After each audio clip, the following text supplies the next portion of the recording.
welcome. I hope that you are doing well. Thank you so much for joining me here today. And what are we talking about today? My first book for August is Not Quite Dead Yet by Holly Jackson. And you might remember other books that we've talked about by this author, including A Good Girl's Guide to Murder series, Five Survived, The Reappearance of Rachel Price, all of which were YA. Not Quite Dead Yet is Holly Jackson's newest book, and it was released in the US on July the 17th. And this is Holly Jackson's first book for the adult reader. And like The Reappearance of Rachel Price, it turns the mystery genre on its head. Here's the story. Jet is 27 years old. She has moved back with her parents, and she's waiting for her life to start. In fact, her family has a saying, and they say that Jet always says, "I'll do it later," because obviously she has time. But one night, Jet is attacked in the family home and suffers a brain injury, one that is so precarious that the doctors are certain that she will suffer a brain aneurysm and basically has 1 week left to live. Jet never thought she has enemies, but what else would explain the attack? It leads her to look at everyone and everything from a different perspective, including her life, her family, her ex-boyfriend, and her ex-best friend. Jet has two older siblings, Emily, who died in a pool accident years ago, and her brother Luke.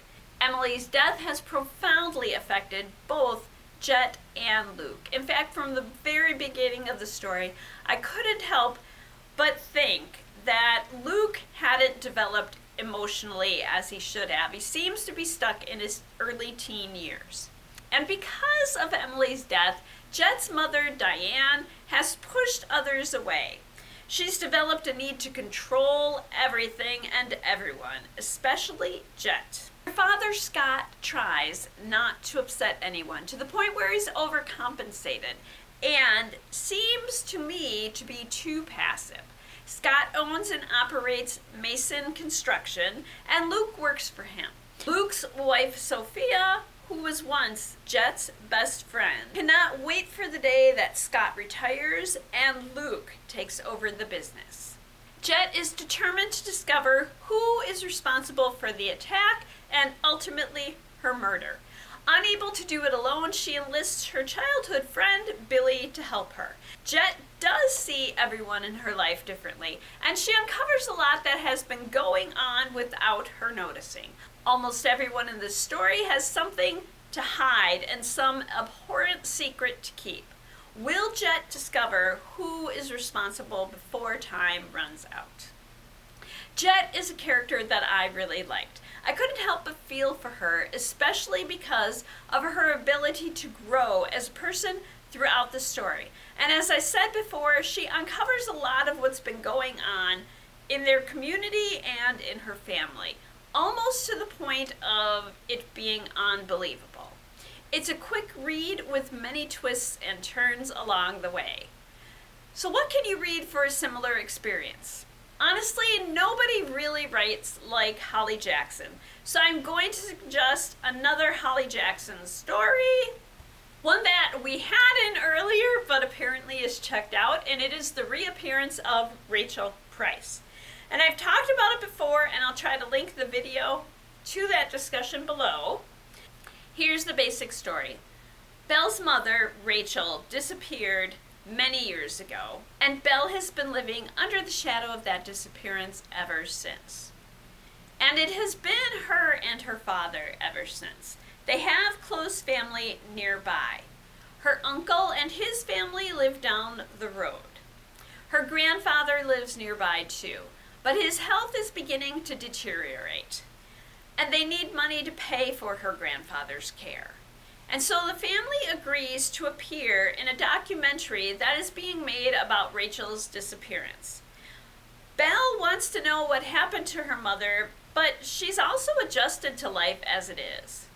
But then, and I don't think that I'm revealing any spoilers based on the title of the book, Rachel reappears. And everyone is acting differently than Belle would have thought they would. And honestly, she really know how she feels about her mother's reappearance. Where has Rachel been? And why is everyone acting so weird? And why didn't she return sooner? This book, too, has a twist that might catch you off guard. And once you start reading, you aren't going to want to put it down. So I thought it might be interesting at this point to rank all of the Holly Jackson books and series that I've read. We're going to lump A Good Girl's Guide to Murder together into one for the ranking. So I've created a chart, and right now it just appears blank. But if we are considering all the Good Girl's Guide to Murder books as one series, then we have 4 books to rank. And coming in at number 4 is 5 Survive.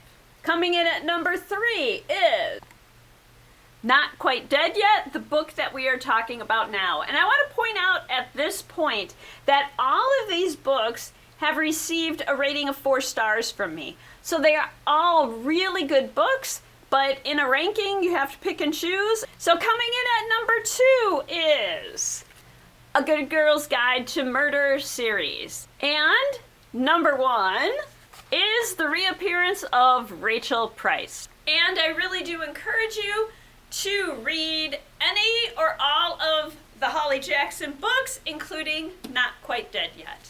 So it's time to choose my next book for this month. And if you remember, I am reading books that are new releases this year or books that I've wanted to read for a while. And so I thought we'd do something different and read a nonfiction book. So let me go find a nonfiction book that was released this year that I've wanted to read. All right, so I have found one, and it was released in March of this year. And it's one that I've wanted to get to, so why not now? And the book is Everything is Tuberculosis by John Green. And like I said, it is nonfiction. So I will be back next week. We'll talk about Everything is Tuberculosis, and I hope that you will join me then. Until then, I hope that you enjoy all that you do and all that you read. And thank you!